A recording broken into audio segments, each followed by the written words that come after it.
abilities could be the difference in this game. There you go. The two final lineups coming in from RRQ Hoshi as well as Echo Esports. Who is going to come out on top, as they have brought very distinct, different type of play style in the way that they drafted and their composition-wise.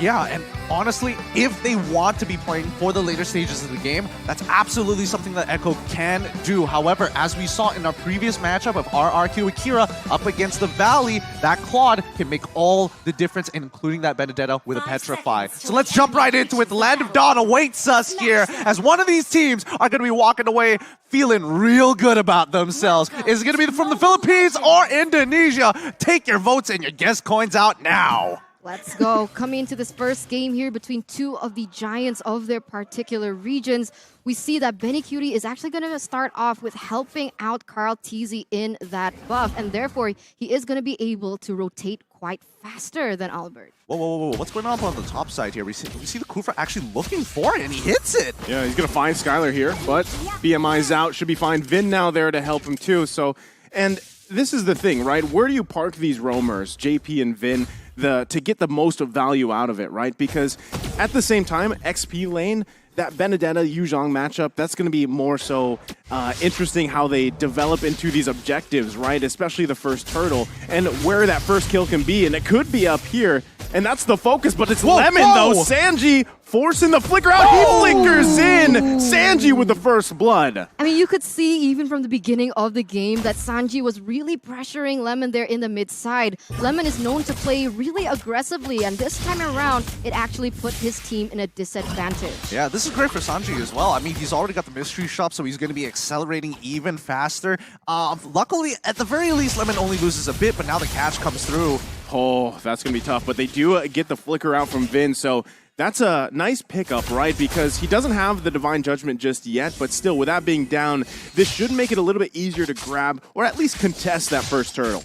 Right now, Albert already going into that bottom side, looking for the pressure because the turtle is going to spawn in under 5 seconds. That's exactly where they want to be. They want to set up first. And even in the top lane, it seems like Skylar might be having a little bit of a hard time with the early game damage that Carry has. Yeah, I mean, it's all about like the timings, right? Level 2 is when Carry starts to get really, really good, but now they've already locked down Albert. Let's see how it goes. Okay, they're going to force this one. Turtle still going to be focused. One Retribution comes out, but it's focused by Carl TZ, able to secure it.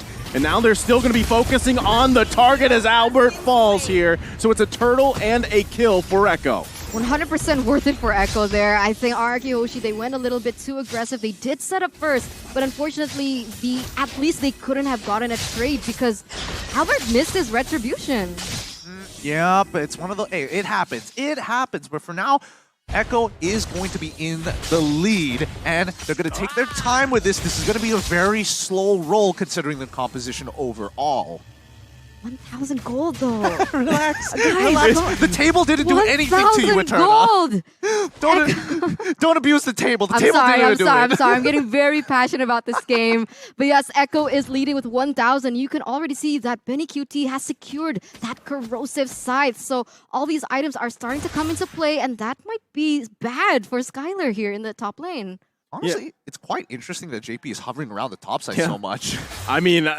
that's the best case scenario for them. You really want to just park there. If you can find a pickoff, this is something that we were talking about previously in the backstages. Where does Kufra fit in now? It's high risk, high reward, and that's going to be the right target as they find Vin, forcing the flicker out. No one's going to go down just yet, though.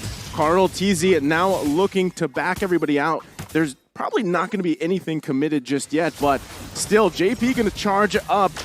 Do they go in on this top side? But for now, disengage. Yeah, they have to. 25 more seconds until the turtle comes back up. I mean, the proxy of the waves started by R7. They don't want that to go to waste, but he's not going to get caught here, right? No, definitely. He's R7. He's got a brand to keep. Hopefully. Hopefully. Still sweating here. 1,400 gold lead. 8 seconds left on the clock. But you can see Fredrin already. Seems like Echo, Fredrin, they all have that better space on, and they have the better setup for now. Either RRQ Hoshi, they're not going to contest this. They're going to look for something else. Or they have to find the proper setup here. Yeah, they're going to have to rely on Vin, but the Black Dragon form does come out to Sanford. Albert looking to try to get the turtle. He does, What a retribution as he's able to secure it, and now Sanford caught in the back line. Carl Teasy, though, to help him out. It's R7 on the hunt here, gets the Petrify off. Can he get the kill? He's bobbing, he's weaving, he's slashing. Still, though, it's Carl Teasy that falls, and that's going to be actually, R7 survives it. Oh, wait, no. Okay, he does. He does. He gets away with 1 HP. Oh my Grandma. goodness. I was about to throw up there. Literally about to throw up, and I could definitely see it in Eterna's face. If that Appraisal's Wrath went through, Yeah, it was close, man. very different story. However, I will say that RRQ, their win conditions in a 4v4 comes down to whether or not Vin is able to find that pick. Oh, no. Hold up. JP, again, Skylar, will he be, actually doesn't even need to use the BMI, but now Sanji up here too. Vin gonna have to back off, does not have the Divine Judgment. Lemon, though, gonna take the real world manipulation back, and now forces them to disengage. It's a cat and mouse game here in the top side. Does not end. It really does not end. Both sides not trying to not give each other that space, and I think RRQ need to unlock Skylar from this gold lane. These are strong 5v5, but 4v4, it's really, really awkward when you don't have that damage and you're depending on R7 and Lemon, who are, especially with the heroes that they're using, aren't known to 100-0 people this early on in the game. You gotta say, though, like, Skylar, as much as focus has been put on him from Echo, he's doing a great job. He hasn't died, right? And he does have that Purify able to help him out here, but still, so far, with as much attention as being put up there, this is best case scenario for Skylar. He's still able to farm up, do at least decently well in that lane, and then hopefully transitions later on. Again, Vin really hasn't had the opportunity either to find the Divine Judgment he's looking for. So this could be it. Conceal Play gonna come out. Flicker comes in. They find Carl Teasy. That's gonna be a kill under the turret. Looking for another, but JP gonna charge up and not commit. The turtle has spawned, though.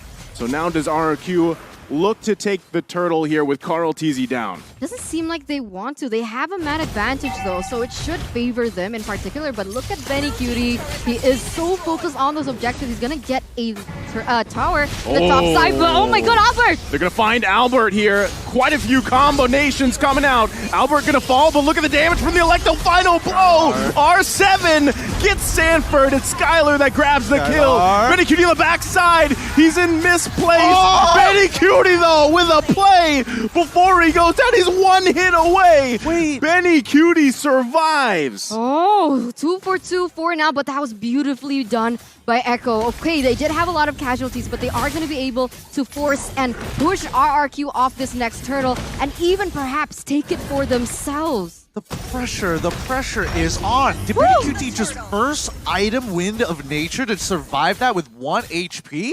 We're gonna have to check the items in a little bit. There's just so much action happening across the map. It's hard to keep up with it this time. I mean, there you go. Items. Oh my goodness. Wait, having a look. He has it. Yeah, he has it. But he had Second the item corrosive already side, gone, but yeah. he had the corrosive side, which is actually really important here, because if he did not have that corrosive side, Skylar would have easily just walked away from the fight. Man, that is such a clutch moment to have that too, and just the way that all played out. Again, Benny Cutie able to grab that early kill does set him up here, but Skylar still, right? He's managed to grab 2 himself, so those marksmen, those gold lanes are really going to pop off as we get into the further part of the mid to late game here. Oh, I will say that Skylar has a bit of an advantage with the golden staff, but until we see the man, the myth, the legend, Benny QT get one for himself, that's when he's really going to show his stuff here. Oh, Vin is just waiting to see if they can. Both real-world manipulations come down, but look at the damage from Sanji. Able to grab a kill, Lemon falls. Carl Teasy on the backside, though, now on the hunt for Skylar. Pokes him a little bit, but not able to commit. The taunt's there. Vince could be in trouble here. JP, he's actually gonna survive, so doesn't have that follow-up they needed there. No. 2 of the members from RRQ Hoshi, they weren't focused on that. They were trying to get objectives in the top and the mid lane. But now RRQ Albert, he could be in trouble as Echo once again getting another tower in that bottom side. Again, the slow roll, this is what I was talking about. As soon as Echo was able to actually get that lead, they're going to slowly start bleeding RRQ out until they have no more resources left. And it's going to be highly dependent on Skylar to try and get to that game. But the later stages, yeah, look at this. R7, again, I'm not even worried. Look at the Classic just going at it. An absolute OG. Naturally, with his own mechanics, gets out of the situation. But yes, Echo is playing for late, and that's where we have to keep our eyes out for. But even then, Sanji's already popping off with that damage. I mean, he doesn't even have any damage items per se, right? He has the the Ice Queen Ice Queen wand, wand. and he also has the Enchanted Talisman, so Yeah. more cooldown, more to utility. But even then, the damage already felt, and even Lemon was taken out before that. So very well played by Echo in terms of that team fight, as now both teams are going to start centering and focusing on the next objective, and that is going to be the First Lord. Well, I don't want to be that guy that said, you know, Lemon's taking all that damage and died, but that was kind of on him for the most part. Well, I mean, either way, both teams here in a good position for this first Lord. I think it's just going to be juggled around a little bit as both teams do the Lord dance, as we've seen many times before. But still, there's the golden staff pickup for Benny Cutie here. So if he can get in that range that he needs to be, this could be a very bad position for RRQ to fight in. I agree. But on the flip side here, we can see R7 already clearing that top side, putting a little bit of pressure, as here JP misses his ult. JP's going to miss that, but Albert poked a little bit here. Black Dragon form going to come. Who does secure the Lord? It's going to be Carl TZ with the Retribution. But on the backside they go. Electro final blow. It's R7 that falls. Benny Cutie, though, and Sanji. 2 down for RRQ. Carl TZ still in the chase to push him out. And now the eyes are set on the tier 1. It looks tough here. I mean, the fact is, Echo is playing as a 5-man unit. RRQ just one man, just a little bit late to the party, and even Skylar just struggling to find the opening to get into that middle, get into the middle of the fight. So they're just cutting their losses for now.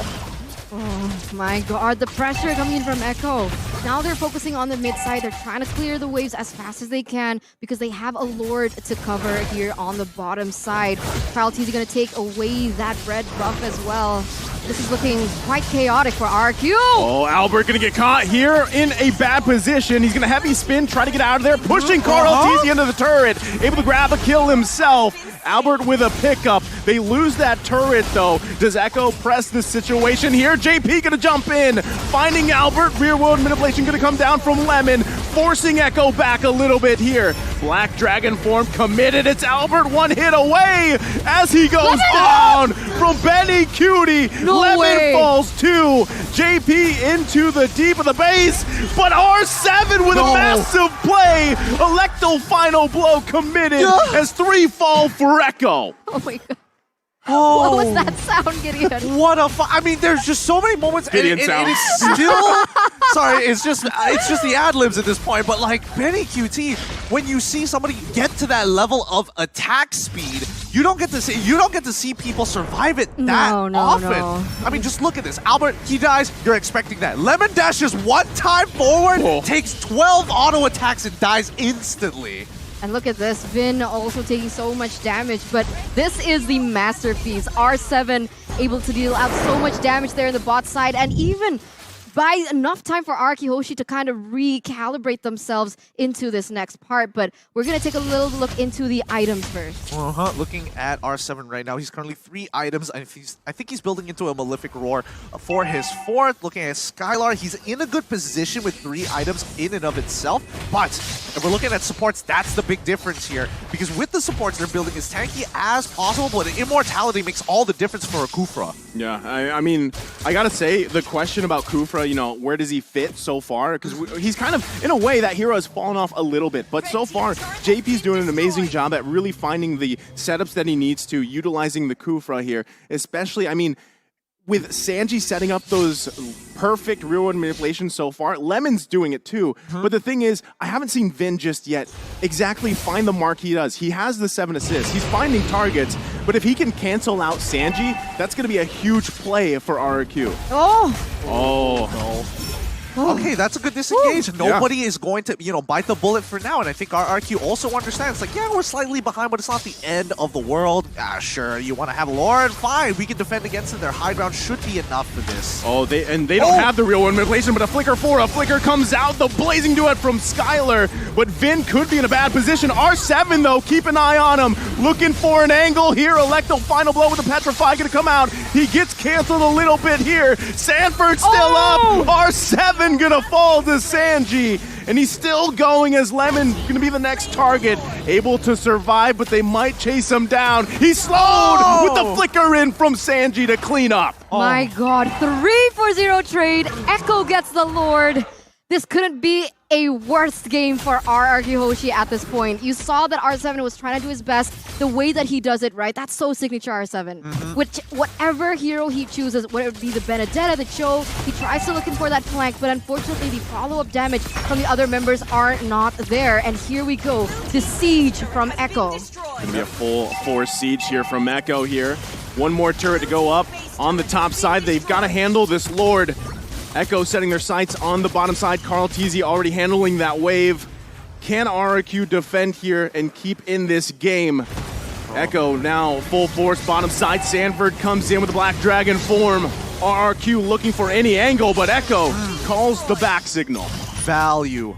Just cash money all the way through. They've gotten a 7.7k lead for themselves. They don't need to go any further. No Lord empowered minions, no Lord in and no Lord as well. So they just back off. They don't need to do any more than this. They know that they're getting really close to the end game. Oh my god. Well, they're going to focus on R7. I don't think he was expecting that death bush either. Oh, that's so cheesy. It always works. It works every single time. Everybody forgets about the bottom and top rush, and this time R7 has to pay the price. Right now, when we're talking about this Kufra, there is, I mean, in previous metas, we have seen Kufra play into the Kaja because it doesn't allow Kaja to get away after the Divine Judgment. Oh man, Echo looking to end the game here as both real-world motivations come down across from each other. Lemon and Sanji, still no commitment yet on that crystal from Echo. Anybody else getting bombing run vibes just to be like, just to show dominance? It's like, yeah, I can mess with you too. I can tap faster. Man, 8,000 gold lead for Echo up until this point, and the damage dealt is mostly coming in from Sanji. So that's why I love the Eve in this current meta. I love it because you don't have to build too much damage. You can build for utility. You can build something like the Brute Force Breastplate, but still have as much damage as all the other members. Well, I mean, it depends on the person. I'm more of a Farsa kind of guy. Oh, Yeah, okay. I like both, but you know, Gord #1. But going back to it, did you see the discrepancy on the damage dealt? Right, typically when you see that Valentina picked up against a Eve, you kind of expect them to be in the same ballpark, but it was a huge difference. And that's just the fact that Lemon hasn't been able to get in range to even take that ultimate or use it the way he wants to. And that is also a big part because of the fact that they have Sanford, right? Yeah. That was a problem. They picked up Sanford, so even if the Valentina wanted to take the real-world manipulation, it could be a little bit more difficult because of the damage input that he's taking from Sanford himself. And on that note as well, that's the thing about Lemon, dude. That's what caught me a little bit surprised because Lemon's great when he gets it. He's like a double-edged sword for RRQ. When he plays great, he plays great. But if not, look at his KDA. Look. 0.55. Everybody has their day, right?